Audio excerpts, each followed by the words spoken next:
Joseph Vijay எனும் நான்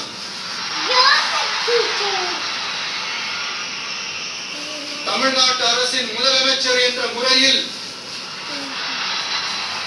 எனது கவனத்திற்குள்ளாவதும் தெரிய வருவதுமான எந்த பொருளையும் முதலமைச்சரின் கடமைகளை உரியவாறு நிறைவேற்ற தேவையான்றி ஒருவரிடமோ பலரிடமோ நேர்முகமாகவோ மறைமுகமாகவோ அறிவிக்கவோ வெளிப்படுத்தவோ மாட்டேன் என்று ஆண்டவன் மீது ஆணையிட்டு உறுதிமொழிகிறேன்.